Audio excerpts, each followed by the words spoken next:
शाह फरमान साहब, आज प्रोटोकॉल नहीं है, अकेले आप आए हैं, तो आपको लगता है इक़्तिदार बहुत गंदी चीज़ होती है? अगर शहबाज गिल ने भी ये बात की है तो ये गलत है। अच्छा, खान साहब पेशावर में मौजूद हैं, इधर क्यों मौजूद हैं? यहाँ से फ़ोर्स ले जाने की बात की गई है, किस किस्म की फ़ोर्स? कौमी असम्बली में जाने का कोई तुक ही नहीं बनती। बिस्मिल्लाहिर्रहमानिर्रहीम, अस्सलाम वालेकुम नाज़रीन, फ़िदादिल आपकी खिदमत में हाज़िर है। आपको पता है नाज़रीन के मुल्क की सियासी सूरत हाल क्या है। लॉन्ग मार्च 2 की तैयारियाँ हो रही हैं इमरान खान साहब की तरफ से, और इमरान खान साहब कई दिनों से पेशावर में मौजूद हैं।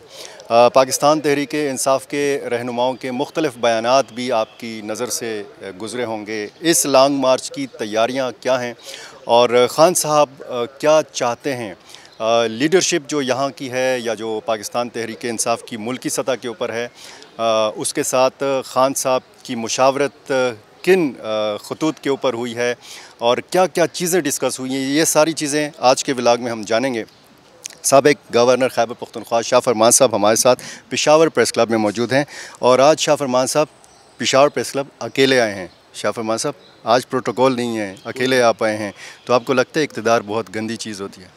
देखिए, आप लोग मुझे जानते हैं, मैं समझता हूँ कि जब मैं मिनिस्टर था तब भी गवर्नर के पास जो प्रोटोकॉल होता है, या इसको आप सिक्योरिटी कह लें, वो गवर्नर के इख्तियार में भी नहीं है कि वो अपने से हटा दे। लेकिन मैं अकेले फिरना काफ़ी अरसा हुआ है पॉलिटिक्स का, आप लोग मुझे जानते हैं, मैं आज़ाद फील करता हूँ, रिलैक्स फील करता हूँ। तो मैंने कभी भी अपने ऊपर इक़्तिदार का नशा नहीं चढ़ाया।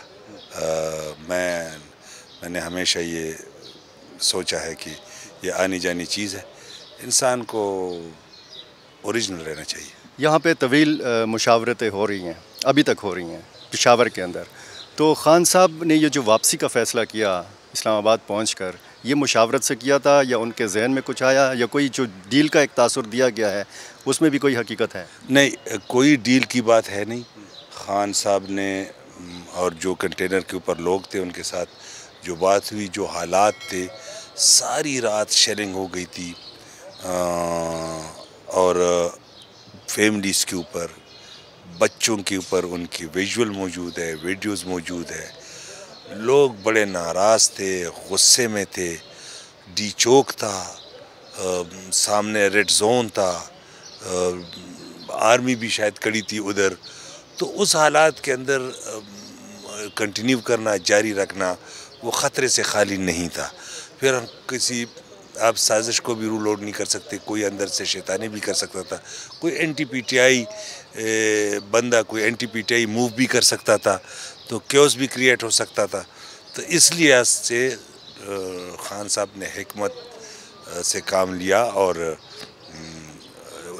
वहाँ से वापसी। तो मैं समझता हूँ कि एक अच्छा फ़ैसला था, इसके अंदर ना कोई डील की बात है, बिल्कुल भी ऐसा नहीं है। ख़ान साहब ने कहा है कि हमारे लोगों के पास असलहा भी था। नहीं, खान ने ये नहीं कहा कि हमारे लोगों के पास असलहा था। खान ने ये कहा कि मुझे शक पड़ गया कि लोगों के पास असलहा है, और उसमें से बहुत सारे लोग ऐसे हो सकते हैं कि शायद ज़रूरी नहीं कि वो पीटीआई प्रो पीटीआई हो, और अगर पीटीआई के लोगों के पास भी कोई असलहा था, और जो लोगों की नाराज़गी खान ने देखी और जो लोगों के ऊपर जुल्म हो गया था सारी रात, उसको देखते हुए कि अगर किसी के पास असलहा है तो ऐसा ना हो कि कोई इस असलहे का इस्तेमाल करे, और जो मकसद है मार्च का वो ज़ाया ना हो, वो गलत पलट ना हो, और पीटीआई के लिए बदनामी की बात ना हो, कौम के अंदर इंतशार ना पहले। तो उस गुस्से के अंदर अगर ये शक था कि कहीं हो सकता है किसी के पास असलहा हो, ये बात उन्होंने की। ये नहीं कि हमें पता था या किसके पास है, ऐसी कोई बात नहीं है। शक था कि लोग नाराज़ हैं, अगर खुदा न खास्ता इनके पास असलहा है तो मसला हो सकता है। और लॉन्ग मार्च में कहा जा रहा है कि 80% से ज़्यादा लोग जो थे वो खैबर पख्तूनख्वा से थे, ऐसा ही है? देखिए, ये इल्ज़ाम लगा रहे, गलत इसलिए कर रहे हैं। पहली दफ़ा पाकिस्तान एक कौम बनती जा रही है हकीकी आज़ादी के लिए। इसके अंदर मैं ये देख रहा हूँ कि रंग, नस्ल और ज़ुबान से लोग जो है वो आज़ाद हो के एक पाकिस्तानी की हैसियत से खड़े हैं। अब आज़ादी तो, हकीकी आज़ादी तो सारी पाकिस्तान की है, लिहाजा लोग एक पाकिस्तानी और मुसलमान की हैसियत से अपने आप को देखते हैं। इसके अंदर ये बात करना, अब फ़र्क क्या है? लोग क्यों कहते हैं कि केपीके, आप गोलड़ा से लेकर डी चौक तक ये सारे रावलपिंडी, इस्लामाबाद और पंजाब के लोग थे। बाकी लोग पंजाब से क्यों नहीं पहुंच सके? लीडरशिप को अरेस्ट किया गया। वो हुकूमत जो इससे पहले मॉडल टाउन का कर चुके हैं, उनके सर है, उन्होंने उसका जवाब भी देना है। वो उस फाशिस्ट हुकूमत ने जिस तरह पुलिस का इस्तेमाल किया, जिस तरह पीटीआई लीडरशिप को अरेस्ट किया गया, जिस तरह वर्कर्स को लाहौर के अंदर वर्कर्स को पुल से नीचे फेंक दिया, उसके बावजूद पूरे पंजाब में लोग निकल आए हैं। चाहे अपने घर से कोई अपने सिटी में उन्होंने कुछ किया, लेकिन सिर्फ फ़र्क ये है कि पीटीआई केपी के अंदर पीटीआई की हुकूमत है। अगर पंजाब के अंदर पीटीआई की हुकूमत होती तो इतने लोग निकल आते। फॉर एग्ज़ाम्पल आप जलसे देखें, मतलब लोग हुकूमती सरपरस्ती में निकलते हैं? नहीं, रिस्ट्रिक्शन कम थी। रिस्ट्रिक्शन कम थी, मतलब उधर तो उन्होंने तो सारे लॉज वायलेट किए। अब इसको अब देखें, जेलम का जलसा देखें, अब देखें लाहौर का जलसा देखें, मुल्तान का जलसा देखें, खैबर पख्तूनख्वा से तो पेशावर का तो बड़ा जलसा था। इन सब जलसों पंजाब के अंदर बड़े बड़े जलसे हुए हैं। खैबर पख्तूनख्वा से पंजाब के जलसे बड़े थे, और ये जो लेकिन वो लोग क्यों नहीं पहुंच सके?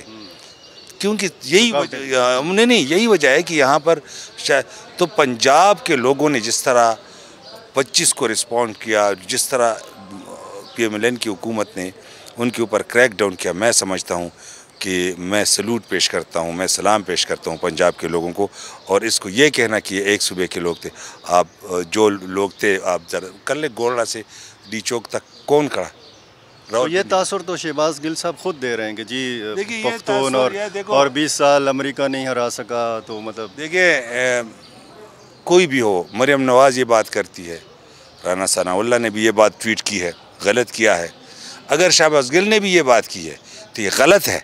इसलिए ये गलत है कि ये किसी भी एक तरफ आप एज ए नेशन हकीकी आज़ादी हासिल करने जा रहे हैं और आप पूरे पाकिस्तान को इकट्ठा कर रहे हैं, और दूसरी तरफ अगर गैर दानिस्ता भी आपके मुंह से ऐसी बात निकल रही है जिससे रंग नस्ल की बुनियाद रखी जा रही है, तो ये गलत है। और ये मौजूदा हालात में तो बिल्कुल भी गलत है, इसलिए कि लोग अब इससे मुबरा है।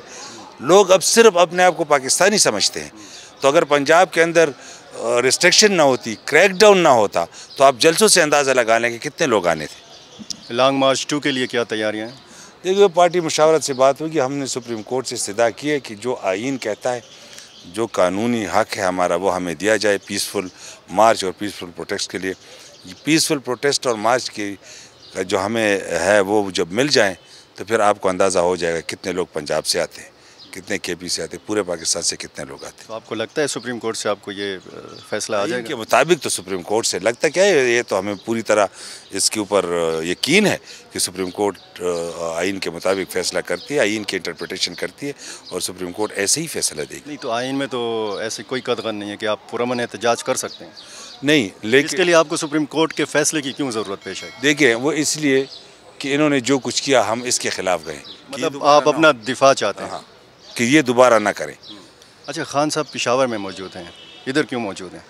देखिए, सिर्फ चूँकि उन्होंने बनीगाला 70-80 गाड़ियाँ भेजी थी और उनको रिस्ट्रिक्ट करना चाह रहे थे कि वर्कर से, वकला से, ट्रेडर से, चैम्बर ऑफ कॉमर्स से, पॉलिटिकल लीडरशिप से, सब से वो कट ऑफ करना चाहते थे। यहाँ पर अगर वो है तो मैं समझता हूँ कि उनका इन सारे, अब आप देखें ना, वकला भी आते हैं, सारे आते हैं और उनको अपना व्यू पॉइंट देते हैं, उनको अपनी फ़िलासफ़ी, अपनी सोच बताते हैं, उनको कन्विंस करते हैं, उनसे गाइडेंस भी लेते हैं, बताते मुल्क का जो इशू है हकीकी आज़ादी का, वो उनके सामने रखते हैं। अब मैं बताऊं, आप मीडिया वाले मिलते हैं, कितने मीडिया वाले आते हैं पूरे पाकिस्तान से, वो मिलते हैं। वो बनीगाला होते तो कोई भी नहीं मिल सकता था। ये क्रैकडाउन, जब इस्लामाबाद लॉकडाउन के लिए हम जा रहे थे, बनीगाला को सील किया गया था। यहाँ से फोर्स ले जाने की बात की गई है। किस किस्म की फोर्स? Political force. पीटीआई की हुकूमत है, लाखों लोग पीटीआई के साथ है। तो अगर आप वज़ीर आला की तरफ आपका इशारा है तो बिल्कुल उन्होंने जो बात की है, किसी फोर्स का नाम लिया नहीं है। मैंने खुद उससे पूछा, उसने कहा हम इतने बड़े पॉलिटिकल फोर्स है केपी के अंदर, तो हम क्यों ना कहें ये बात। टाइगर फोर्स की बात तो नहीं कर रहे? टाइगर फोर्स तो आपकी यूथ को, हम वैसे हमारे सारे यूथ टाइगर्स हैं, तो वो भी पॉलिटिकल विंग है। इसमें कोई बुराई नहीं है। हम अपने पॉलिटिकल यूथ को टाइगर्स ही कहते हैं, पटवारी नहीं कहते। यहाँ पे जब मुशावरत होती है खान साहब के साथ तो ज़्यादा मशवरा वो पंजाब के लीडर्स का सुनते हैं, केपी? नहीं, वो सब का लेते हैं, क्योंकि हमारे पार्टी के अंदर ये बात नहीं है कि ये पंजाब है, ये केपी है, ये सिंध है। जब आप पीटीआई के मंशूर के मुताबिक मशवरा लेते हैं।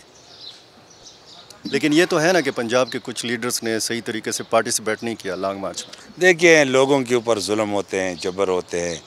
आप एक फाशिस्ट हुकूमत हों, वहाँ पर मॉडल टाउन वाले वाक़े के ज़िम्मेदार लोग वहाँ पर हों, पुल से वर्कर्स को गिरा दें, मरवा दें, फायरिंग करें, 12 बोर से 4 नंबर कारतूस से करें, यूथ को जो है वो आंखों में चरे लगे हैं, वो अंधे हो गए हैं, आपको इतने लोगों को ज़ख्मी किया गया है। तो अगर सीधा सीधा आप शॉटगन से फायरिंग करें, इस किस्म की हुकूमत जहाँ पर हो उसकी और जहाँ पर पीटीआई की हुकूमत हो, उसमें आप कंपैरिजन नहीं कर सकते। मैं समझता हूँ कि जैसे सुप्रीम कोर्ट बात करेगी और हमें मिलेगी आज़ादी, आप देखेंगे। कौमी असम्बली में वापसी का कोई इम्कान है? मुझे नहीं पता, नहीं, मेरा नहीं ख्याल कौमी असम्बली में जाने का कोई तुक ही नहीं बनती। और कुछ लोग कह रहे हैं कि प्रेशर आप डेवलप कर सकते हैं अगर खैबर पख्तूनख्वा असम्बली को तहलील किया जाए। ये पॉलिटिकल फैसला है, ये सिर्फ मेरा नहीं है। मैं इसके ऊपर अगर ओपिनियन दूंगा तो वो किसी कमेटी के अंदर दूंगा, इस तरह मीडिया पे नहीं दे सकता। बहुत शुक्रिया शाह फरमान साहब के ख़यालात आपने जाने, और हमारी यही कोशिश है कि इस सारी जो सियासी डेवलपमेंट्स हैं इन सारी डेवलपमेंट से आपको आगाह रखा जाए। हमारे साथ रहिए, बहुत शुक्रिया।